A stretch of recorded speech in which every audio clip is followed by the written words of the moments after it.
for roughly 15 minutes for each hour of work you do. This may seem like a lot of time across an 8-hour workday, but it's approximately equivalent to taking a 1-hour lunch break and a 15-minute break in the morning and afternoon. In most situations, these two rules are practical and can be carried out without affecting your work schedule. Why is 90 minutes the magic number? Our mental energy tends to oscillate in 90-minute waves. We sleep in 90-minute cycles, moving between periods of light, deep, and REM sleep. Our energy continues to follow the same rhythm after we wake. We feel rested for around 90 minutes and then tired for a short period of time, around 20 to 30 minutes. A short break every 90 minutes or so takes advantage of these natural peaks and valleys in energy cycles. Take a break when you notice your focus dipping or after finishing a big task. Doing so will mean you'll experience less attentional residue as you allow your mind to wander.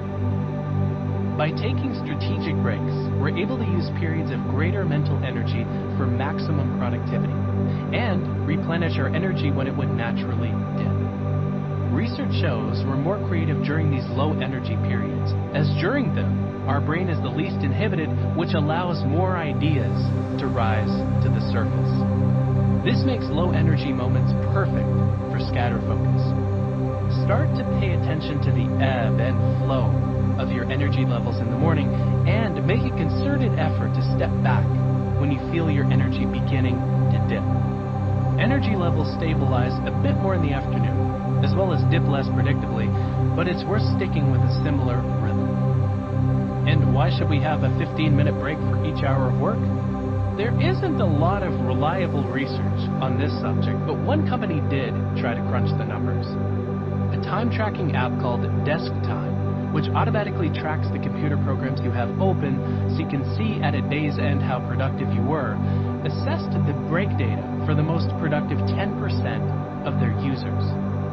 They discovered that, on average, these users took a 17-minute break after every 52 minutes of work. It's worth adapting your break schedule around your work habits. If you have a second tea or coffee in the morning, take it after 90 minutes of work and give your mind a legitimate rest during that time. Instead of eating a rushed lunch in front of your computer, take a real lunch break, one that will legitimately recharge you for the afternoon.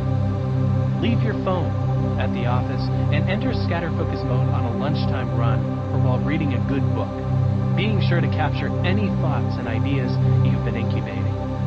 In the afternoon, grab a decaf coffee or take advantage of your company's nap room, meditation space, or gym. The best time to take a break is before you need to. Much as you're probably already dehydrated when you feel thirsty, your focus and productivity have likely already begun to falter by the time you feel fatigued. Sleep. Speaking of rest, it would be remiss of me to not discuss sleep. I personally have a, granted, somewhat pseudoscientific rule that I think is worth following when it comes to sleep. For every hour of sleep you miss, you lose 2 hours of productivity the next day. There is no scientific backing for this rule. As with breaks, we're all wired differently, but the amount of sleep we get matters a great deal, especially with regard to knowledge work. We lose more than we gain when we compromise our sleep to work longer hours. The size of our attentional space can shrink by as much as 60% as the result of a sleep deficit. Complex tasks can take more than twice as long when we're tired. We also become less self-aware and survey our attentional space less often. Working with a diminished attentional space is fine for mindless tasks like copying data into a spreadsheet, but our productivity is undercut when we try to focus on something complex. In most cases, we're better off working fewer hours and getting enough sleep than trying to do a full day's work while tired. Some people claim they're able to get by with less sleep than everyone else, but chances are either their work isn't as complex or they'd be capable of accomplishing even more if they were better rested. Even worse, the sleep deficit makes us perceive our productivity as being higher than it actually is. Even though we spend about a third of our life in a basically comatose state, we understand very little of what happens during this time. This is true for a number of reasons. Our brains are inordinately complex, brain scanning equipment is expensive, and the noise of the scanners tends to disrupt participants later and lighter stages of sleep. The studies that do provide a glimpse into what happens in our brains as we sleep, however, are fascinating, especially the ones that examine the similarities between sleep and scattered focus. If you were to place someone who is dreaming and another person who is daydreaming into a brain scanning machine, you'd notice something peculiar. The two brain scans would be eerily similar. Sleep dreaming and daydreaming in scatter focus mode activate the same brain regions, though they're even more active while we're asleep. On a neurological level, dreaming is scatter focus mode on steroids. This makes sense when we consider the two modes. We feel recharged after episodes of both sleep and scatter focus. Our minds wander to many of the same places, whether we're sleeping or daydreaming, including past regrets, fantasies, and anxieties about the future, and our relationships with other people, though our mind jumps among things a lot more when we're dreaming. The mind has a chance to defragment its thoughts during both sleep and mind-wandering episodes, as well as to consolidate the information it's been learning and processing. The brain also fires somewhat randomly in each mode, which can lead to breakthrough ideas as well as some random, useless material.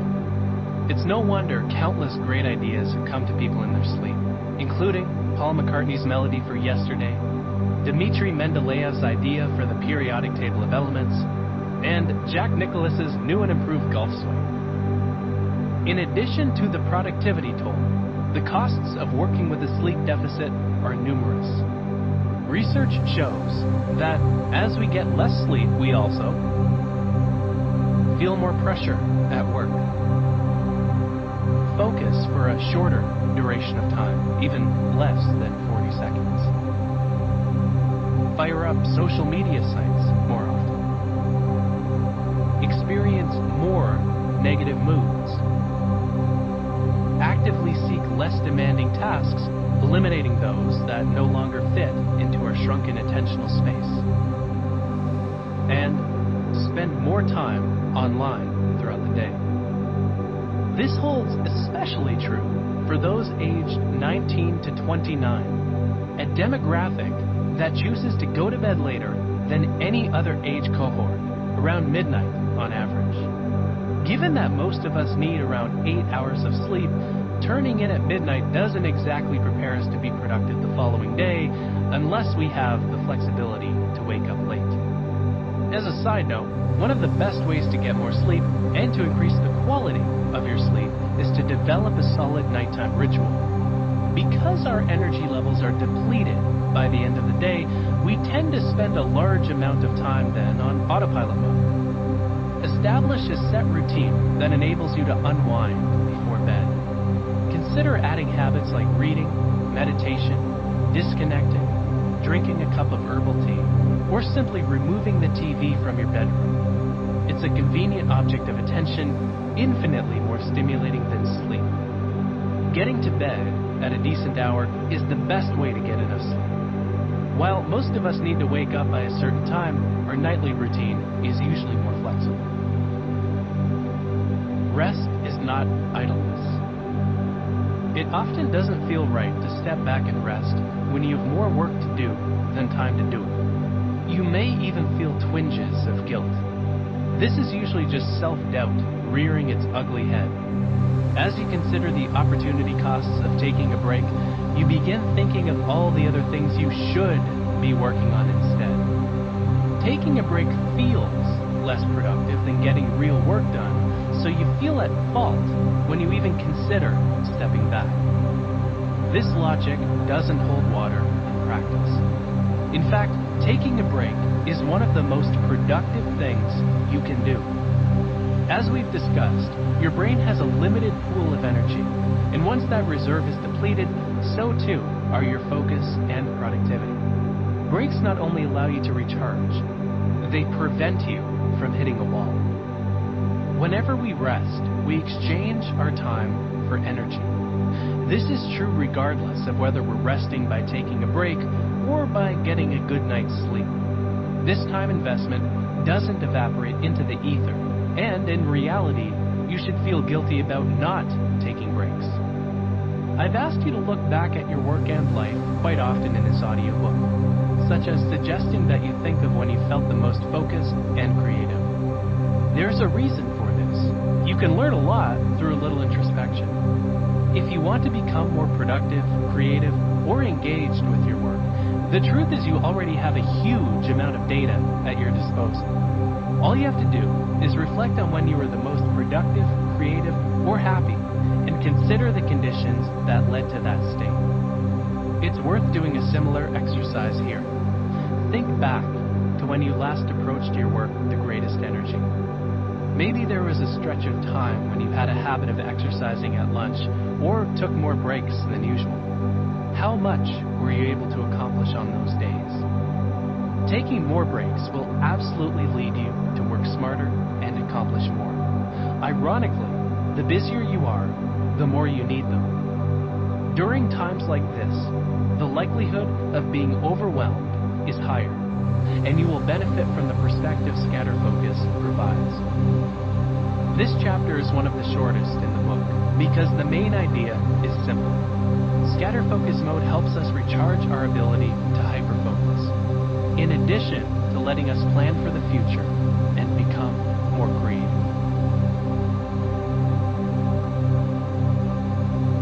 Chapter 8, Connecting Dots. It's not that I'm so smart. It's just that I stay with problems longer. Albert Einstein. Becoming more creative. As well as enabling you to plan for the future and replenish your supply of mental energy, HyperFocus allows you to become more creative. You can use HyperFocus mode to become more creative in two ways.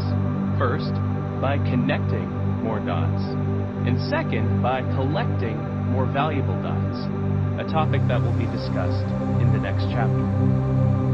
HyperFocus is about focusing on a single thing. This lets your brain become productive, encode information and experiences so that you remember them later, and engage with the world around you. In HyperFocus mode, you do the opposite.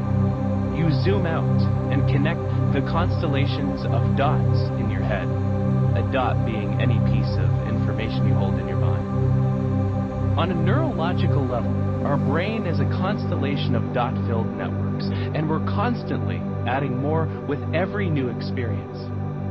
We gather dots when we're creating memories with loved ones, studying history, or reading the biographies of people who lived through it, which helps us understand the sequences of ideas that created the world we live in today. We accumulate dots with each mistake we make and learn from, and each time we're open enough to admit that we're wrong, which replaces the obsolete dots in our mind with new ones. We harvest dots with each enlightening conversation, which permits us to gaze at the constellations of dots that live in the minds of knowledgeable people or ones who see the world differently. Each dot is encoded into our memory and available for later use. The word that best describes how your brain looks when you enter HyperFocus mode is random. HyperFocus lights up your brain's default network, the network it returns to when you're not focused on something. This network is widely distributed across the brain, as is the information we've encoded into memory. One of the many reasons HyperFocus leads to so many creative insights is that while we're in it, we naturally begin to connect the scattered dots we've collected. As we cast a metaphorical net across our minds, fishing for novel connections, we connect ideas while we rest and plan for the future. We're not always aware of the ideas our attentional space hands over as we move among our thoughts. Like an iceberg that resides mostly underwater, much of this process takes place in the depths. of our consciousness. Since we can focus on just a small amount of information at one time, only a few of the active connections in our minds can break into our attentional space. However, these random connections do get our attention when they become sufficiently activated. It's at this moment that we realize we should hire Cheryl instead of Jim, map the intentions we should set for later, or arrive at a sudden eureka insight. Insight triggers.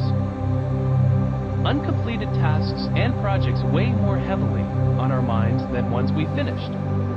Focus comes when we close these distracting open loops. We're wired to remember what we're in the middle of more than what we've completed. In psychology circles, this phenomenon is called the Zygarnik effect, after Bluma Zygarnik, the first person to study this concept. The Zygarnik effect can be annoying when we're trying to focus, but the opposite is true when we scatter our attention. In fact, it leads to amazing insights into the problems we're incubating. Chances are you've experienced a few eureka moments yourself. Maybe they struck you while you were making breakfast, getting the mail, or walking through an art gallery. Your brain suddenly and unexpectedly found the solution to a problem you hadn't thought about for a few hours. In an instant, the puzzle pieces satisfyingly slid together and locked into place. Two things were likely true at that moment. First, at that moment, your insight was a response to a problem you were stuck on. Second, your mind was likely wandering while you were doing something that didn't require your full attention. Thanks to the Zygarnik effect, we store any and all problems currently stumping us at the front of our minds. Any open problem, an unfinished report, a decision we're in the middle of, or an important email we're responding to, is an open loop that our brain is desperate to close. As a consequence, we connect each new experience to these unresolved problems in order to unearth novel solutions. Habitual scatter focus brings these connections into our attentional space. When we're in habitual scatter focus mode, potential insight triggers come from two places: our wandering minds themselves and the external environment. It's best to illustrate this with an example. Let's say I invite you to my secret productivity experiment lair. I offer you a seat, set a timer for 30 minutes, and ask you to solve this seemingly simple problem. The number 8,549,176,320 is probably the single most unique 10-digit number in the world. What makes it unlike any other number? Let's imagine you can't solve the problem in the allotted time. Not unreasonable, given that this is a particularly tricky one. You leave frustrated, and the question continues to weigh on your mind. What is so unusual about the number 8,549,176,320? By now, you've reached an impasse and have encoded the problem into memory. You've started to see those digits whenever you close your eyes. Naturally, the better you remember a complex problem, the greater your odds of coming up with a creative solution. This particular brain teaser would probably never actually cause a high level of torment, but for the sake of this example, let's say it does. Thanks to the Zygarnik effect, your mind will automatically connect your new experiences to this problem, whether you realize it or not. You return to work, still frustrated, with the number imprinted on your brain. You find your mind returning to it periodically, sometimes even against your will. In fact, odds are that your mind will wander more often than usual. Our thoughts drift more often when we're in the middle of solving a complex problem, which will cause you to make a higher than normal number of mistakes in your work. Later in the day, you work on an activity that takes you into habitual scatter focus mode, organizing your bookshelf in alphabetical order. you're putting away the book, The 80-20 Principle by Richard Koch. As you do, your mind processes where the book will be shelved. Okay, ignore the word the. First value is 8, so we'll put that with the other books and start with that number. Huh, the number in Chris's experiment was also 8. Like a lightning bolt, the solution hits you. You feel dozens of puzzle pieces sliding and locking into place in your mind.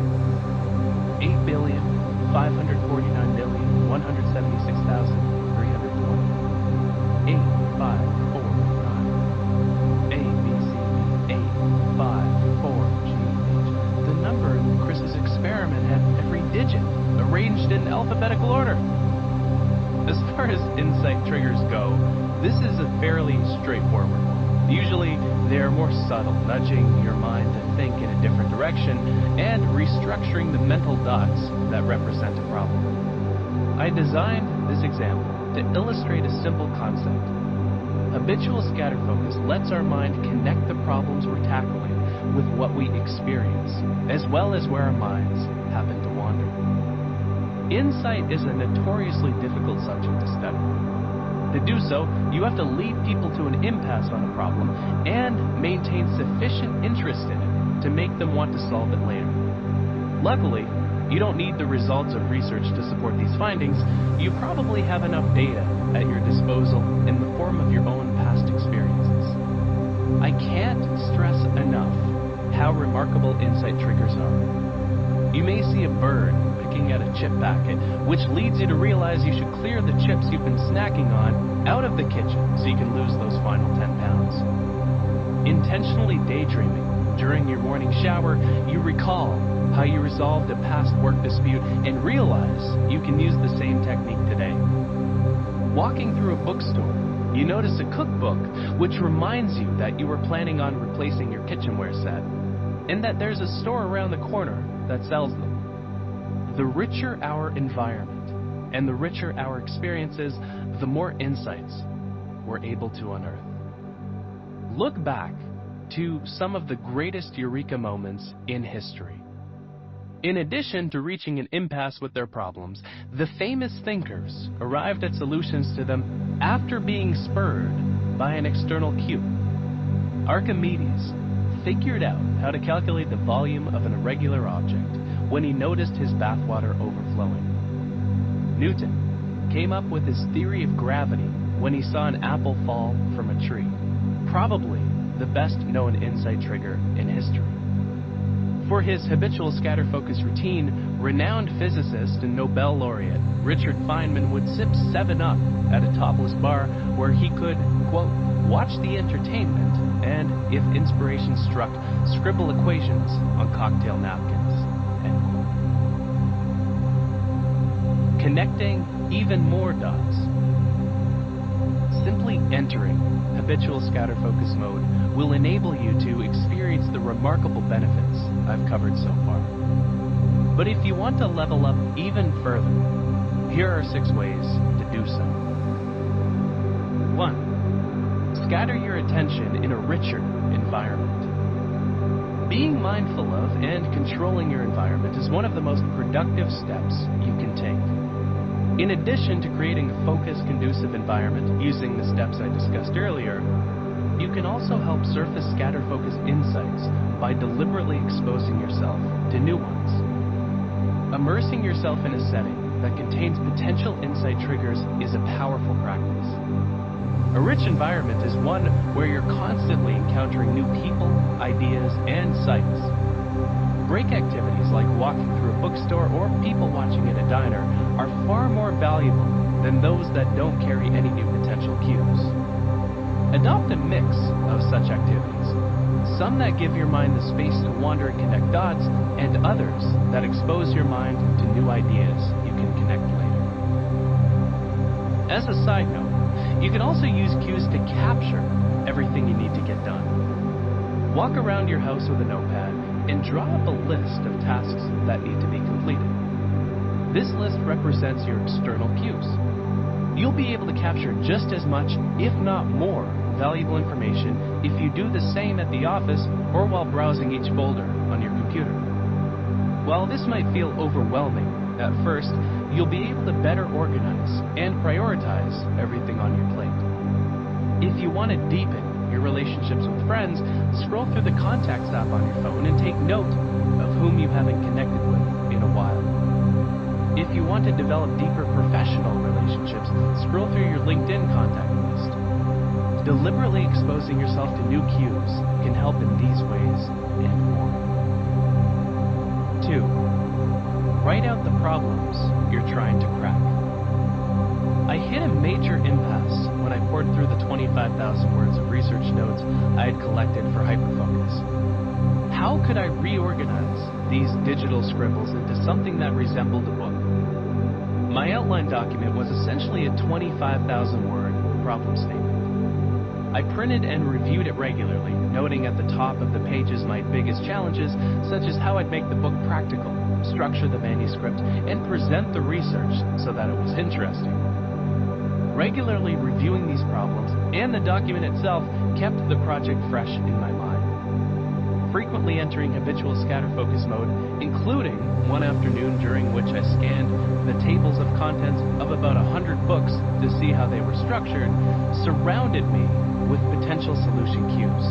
I was scattering my attention in a richer environment. Eventually, the answers came. Writing down the detailed problems you're tackling at work and at home helps your mind continue to practice them in the background. When you capture the tasks, projects, and other commitments on your plate, you're able to stop thinking about them and focus on your other work. The opposite is true when it comes to the problems you're in the middle of solving. Recording them on paper helps you to better clarify, process, and remember them. This same technique works for large projects. Making an outline for how you'll write your thesis, remodel your kitchen, or staff your new team helps you process these ideas in the background, so you can continue to collect and connect new dots related to the project. Another powerful idea for the smaller nuts you're trying to crack, in addition to setting 3 next-day intentions at the end of the workday, note the largest problems you're in the middle of processing. You'll be surprised how many you figure out by the next morning. 3. Sleep on a problem. As I mentioned earlier, dreaming is scatter focus on steroids. While you're sleeping, your mind continues to connect dots. There are countless examples of eureka insights that have struck people as they dream. To harness the power of sleep, Thomas Edison would go to bed holding a handful of marbles, and Salvador Dali would doze off with a set of keys in his hand, dangling over a metal plate. Both men would continue holding the items during the lighter stages of sleep, but drop them once they hit a deeper stage, which woke them up. This allowed them to capture whatever insight was on their mind in that moment. Edison put it memorably when he purportedly urged that you should, quote, never go to sleep without a request to your subconscious. Deep and free-form connections come especially strongly as you dream during the REM stage of sleep. One study that had participants incubate a problem found that during REM sleep, participants, quote, showed enhanced integration of unassociated information, end quote, which helped them find a solution. Sleep also helps you remember more. It consolidates the dots you've accumulated over the course of the day into long-term memory and intentionally forgets the less important and irrelevant dots you encounter. You absorb a lot of noise over the course of the day, and sleep gives your brain the chance to dispose of dots that don't have a valuable connection to the others in your mind. To invest in a good night's sleep and to use this tool to your advantage, review the problems you're facing as well as any information you're trying to encode into memory before you head to bed. Your mind will continue processing these things while you rest. 4. Step back. If you follow the tactics in the first half of the audiobook, and especially if you've started to meditate, chances are the size of your attentional space has expanded. As this happens, it becomes increasingly important that you enter scatter focus mode in order to intentionally scatter your attention. Research suggests that the larger your attentional space, the more likely you are to continue stubbornly hammering away at complex tasks on which you're stuck. This is where scatter focus trounces hyperfocus. Scatter focus is much better at piecing together solutions to complex, non-linear problems. The better you're able to focus, the less prone you are to mind wandering, and the more important it is that you purposefully unfocus. It's also worth taking your time in solving the problems presented by creative tasks. Purposefully delaying creative decisions, as long as you don't face an impending deadline, lets you continue to make potentially more valuable connections. For example, the longer you wait before sending an important email response, the better and more articulate your reply is likely to be. The same is true for tasks like deciding between a few potential hires, brainstorming a revamped design for your company's logo, or outlining a course you're teaching. 5. Intentionally leave tasks unfinished. The more abruptly you stop working on a creative task, the more you'll think about it when you switch to another. Leave some residue in your attentional space for your mind to continue processing the initial task. For example, try stopping work on a complicated report midway through a sentence. Leaving tasks partially completed helps you keep them front of mind as you encounter external and internal solution cues. 6. Consume more valuable dots. We are what we consume. You can take deeper advantage of scatter focus mode when you become deliberate about the information you take in. Consuming new dots exposes a wealth of new information and triggers that you can use to solve complex problems. I've devoted the next chapter to exploring this idea. These dots have an enormous effect on what we focus on, can make or break our creativity and productivity, and are the lens through which we view the world. Chapter 9. Collecting dots. Clustering. Unresolved problems aren't the only things that sit at the front of our minds. All of the other dots we've accumulated matter just as much, if not more. This knowledge is what helps us become more creative in scatter focus mode. The more valuable the dots we collect, the more we have to connect. In practice, the dots we consume and connect are so important because our focus is always filtered through what we already know. Gazing at the ocean, a biologist might ponder all the creatures that lurk beneath its surface. An artist might consider the colors she'd use to paint it. A sailor might take note of the condition of the wind and the waves, while a writer might try to think about the words he'd use to describe it.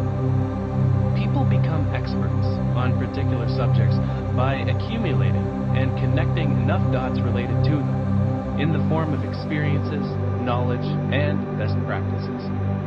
Our brains are naturally programmed to cluster related dots. As a simple example, think back to when you first learned to write.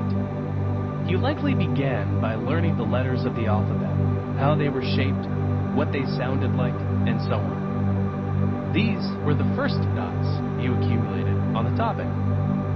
At this point, your brain started connecting these dots, clustering them into alphabetical order, distinguishing the consonants from the vowels, and learning how to pronounce different syllables. You then began clustering these dots further to form words. To process the new ideas more deeply, you likely connected them to various pictures, as well as to objects in the world around you. After this point, you began clustering words and concepts together into phrases, sentences, and paragraphs.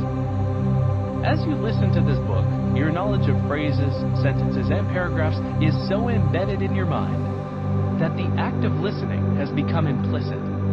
You no longer have to think about these words. Reading is a compelling example of the power of collecting and connecting dots. By learning something new, You transfer dots from your external environment to your memory, so you can link them and make use of them later. From the moment you're born to the day you die, your brain is always engaged in this process. As we cluster more and more dots about a given topic, we naturally develop expertise, which in turn helps us better manage our attentional space. Curiously, the more we know about a subject, the less attentional space that information consumes. Recall that our attentional space can hold around 4 chunks of information at once. The more dots we're able to cluster, the more efficiently we're able to use that space, as we can accommodate and process a lot more pieces of information when they're linked together. We read more efficiently by processing words and sentences than by processing individual letters. An expert pianist can process all the elements of a piece of music, the melody, harmony, tempo, and so on, better than someone who has been playing for only a few weeks, which means she can make more efficient use of her attentional space and maybe even daydream while she plays. We do the same by collecting more dots related to our own work and investing in building relevant knowledge and skills. This lets us make more efficient use of our attentional space, whether we're using that accumulated information to hyperfocus on a task or piecing together new ideas in scattered focus. We can work with more expertise and creativity because we've already done the due diligence to cluster this information together. A footnote on this: if you've ever felt like a fraud or an imposter in your field, you're not alone. The next time you do, simply consider how many dots you've accumulated and connected about a given topic relative to everyone else. Chances are you understand the nuances and complexity of the topic just as much as whomever you're comparing yourself with. Working with more information at our disposal also helps us make more intuitive decisions because we're able to subconsciously summon pre-existing knowledge in our memories. This information prompts us to respond appropriately in a situation, even if we're not consciously aware that we're doing so. For example, during a conversation, we can intuit that a member of our team is upset and that there's something she's not telling us. We know this to be the case because we've experienced the same situation in the past, and, on some level, remember the signs that indicated that she was unsettled. This is how intuition works. It's the process of acting upon information we remember but don't consciously retrieve. We are what we pay attention to, and almost nothing influences our productivity and creativity as much as the information we've consumed in the past. Accumulating many valuable dots helps us in innumerable ways. We become able to connect our challenges with the lessons we've learned. Our scatter-focused episodes become more productive as we link valuable ideas, especially as we become more responsive to new insight triggers by exposing ourselves to new dots. And our hyper-focus episodes become more productive because we're able to make more efficient use of our attentional space, avoid mistakes, see opportunities for shortcuts, make better high-level decisions, and approach our work with more knowledge in hand. Through this lens, intelligence and creativity are very similar constructs. Both intelligence and creativity involve connecting dots, but in different ways. Intelligence involves connecting dots so we understand a given topic more intricately. Creativity also involves connecting dots, but in new and novel ways. Seen this way, intelligence and creativity aren't something we're born with. They're something we earn as we collect and connect enough dots about a given topic. The value of a dot. Just as there are limits to how well we're able to focus, the same can be said about how much information we can collect. While our brain has nearly limitless storage space, our attention is far more restricted. Getting information into our brain is akin to filling an Olympic-sized swimming pool with a garden hose. While we're able to hold a huge amount, we can fill it up only gradually. This makes it essential that we deliberately consume dots. No two pieces of information are created equal. Consuming a book or having an engaging conversation with someone smarter than you will enable you to collect more valuable dots than doing something like watching TV or reading a gossip magazine. This is not to say that consuming popular culture isn't fun. Life would suck without the occasional Netflix binge, and you'd probably get more than a little bored if you spend every spare minute reading dense books and academic journals. At the same time, it's worth auditing and increasing the quality of dots you consume regularly. The most creative and productive people defend their attentional space religiously, allowing only the most valuable dots to be encoded. So how do you measure the value of a dot? First, the most valuable dots are both useful and entertaining, like a TED Talk. Useful dots stay relevant for a long time and are also practical. Their entertainment value makes you more engaged as you consume them. While it's fairly easy to tell if something's entertaining, there are several ways to measure how useful it is. Useful information is typically actionable and helps you reach your goals. For example, listening to a few talking heads argue about political issues on TV probably isn't actionable or conducive to your personal goals. It also sucks up time that you'd otherwise spend consuming more important dots. Reading a science book or a biography about a historical figure is much more valuable.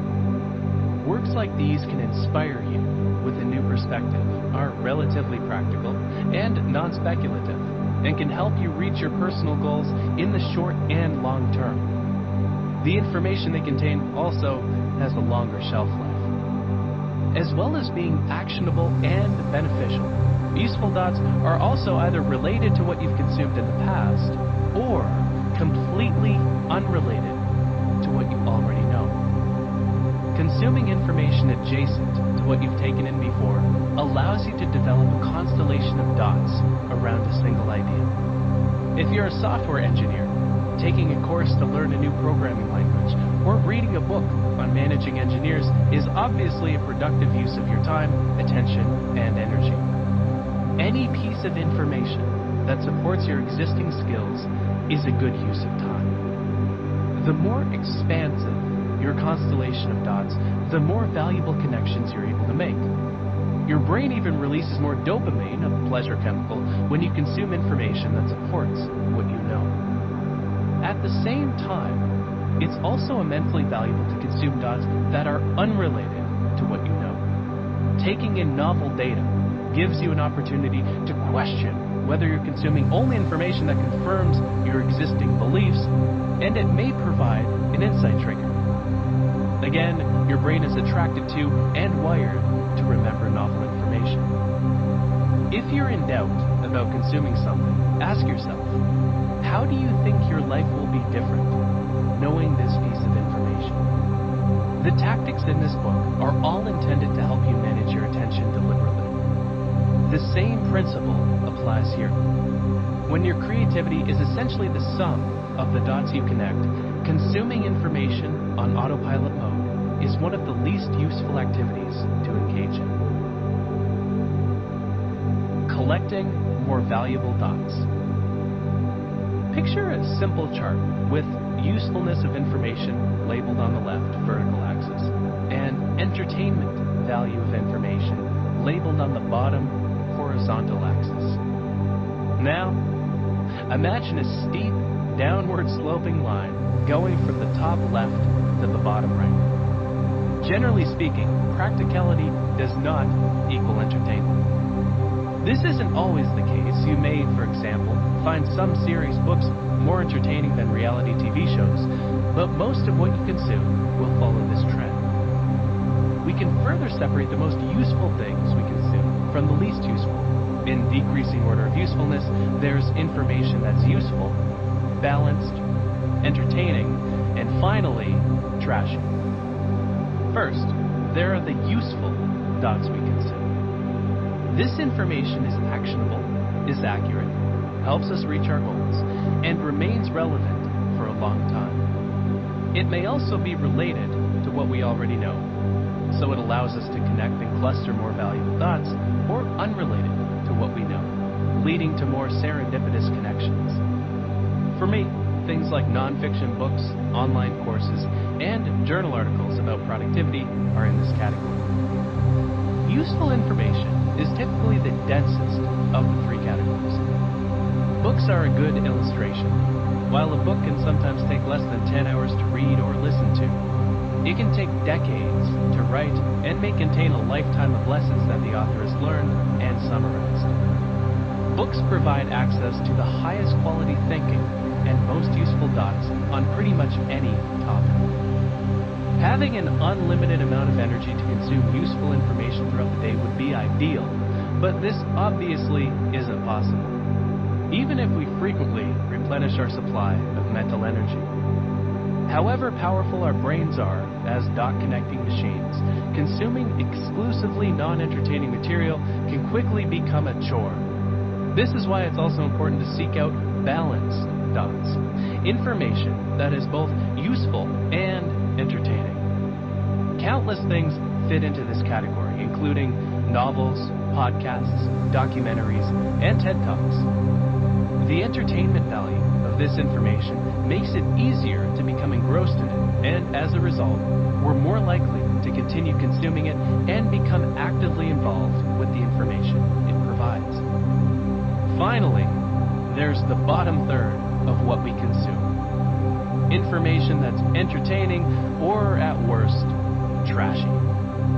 Though, like junk food, it can be fun to consume in the moment, this information is the least dense, isn't practical, and won't help you live your life or reach your goals. This category includes the TV shows we binge watch, the mindless books we read, and most social media websites. We usually consume this material passively on autopilot mode. While some of it is genuinely entertaining, the top 50% or so, the bottom half is trash information and is usually some combination of novel, pleasurable, and threatening characteristics that make it easy to crave. As a rule, we should consume more useful information, especially when we have the energy to process something more dense. Consume balanced information when we have less energy. Consume entertaining information with intention or when we're running low on energy and need to recharge. And consume less trashy information. There are two steps to upping the quality of information you collect. 1, take stock of everything you consume. And 2, intentionally consume more valuable information. As a side note, the purpose of consuming more valuable thoughts isn't to turn you into a Vulcan automaton who consumes only worthwhile information in your spare time. Where's the fun in that? The point is to let you step back from the information you do consume so you can determine with more intentionality what to take in. It's impossible to become more productive or creative without first reflecting on your work and life. This is what makes tactics like defining your most important tasks, setting intentions, and letting your mind wander so powerful. Defining your most valuable thoughts is just another one of these tactics. To begin your audit, assign everything that you consume to one of the 4 categories of information: useful, balanced, entertaining, and trashy. Include the apps you fire up automatically, the websites you routinely visit, the books you read in your spare time, the shows and movies you watch on TV and Netflix, and any other relevant information you take in. It can be helpful to carry a notepad for a few days to list everything you consume and, if you want, for how long you consume it. Do this at home and at work. If you consume a lot of books, courses, and other information for your job, it can be helpful to make 2 lists. One for the things you consume professionally, and another for what you consume for personal benefit or pleasure. You'll likely notice immediately a few things you want to change. The amount of time you spend on social media apps, reading news websites, or watching TV. You may also find patterns that surprise you. For example, the average American consumes 34 hours of TV a week. If you're one of them, that's a lot of time you could be spending on more useful pursuits. You may also notice what you're lacking, such as the fact you don't read any fiction, even though you've always enjoyed it, or that it's been a while since you invested in learning a new hobby. Once you've taken stock, here are 10 ideas for how you can change your habits to intentionally consume more valuable information. Start by trying 2 or 3 that resonate particularly strongly with you. 1. Consume things you care about, especially when few others do. When listing the information you take in, you may have found you enjoy consuming things that other people tend to underappreciate or shy away from. Maybe you love taking coding courses in your spare time, an activity that may feel like a chore for most people. Or you love listening to audiobooks about productivity. I plead guilty to this one too. Double down on developing the skills and knowledge that you find entertaining. Also opt for the medium you prefer. If you learn best by listening, try consuming audiobooks instead of physical books. If you prefer visuals, try watching TED Talks instead of listening to an audiobook. 2. Eliminate some trash. Passively consuming pointless trash adds nothing to your life. Choose 2 items that don't bring you genuine enjoyment and eliminate them entirely.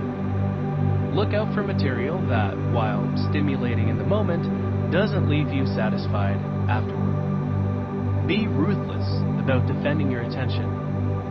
Every time you stop consuming trash, you make room for something useful to add value to your life. 3. Choose a few valuable things to add. What useful books can you read, courses can you take, or conversations can you have that might prove valuable later? Can you consume more complex information about a certain topic to take your expertise to the next level? What about yourself? Have you been wanting to improve, or what have you been eager to know more about at work or at home? Add something valuable for each worthless thing you eliminate. Push yourself. The most valuable information you can consume is material that challenges you and usually requires your full attention. 4. Notice what you consume on autopilot mode. Pay special attention to what you pursue when you're low on energy or as you transition from one task to another. Often these objects of attention are just convenient and don't add much value to your life. When a friend you're dining with leaves the table for a few minutes, what apps do you mindlessly open on your phone? Do you reach for your phone as soon as you wake up? What sites do you visit when you're surfing the internet on autopilot? 5. Veg out intentionally. You're perfectly productive whenever you accomplish what you intend to. This is true whether your goal is to read a chapter of a textbook or to watch 4 episodes of Game of Thrones. If you're going to veg out, do so with intention.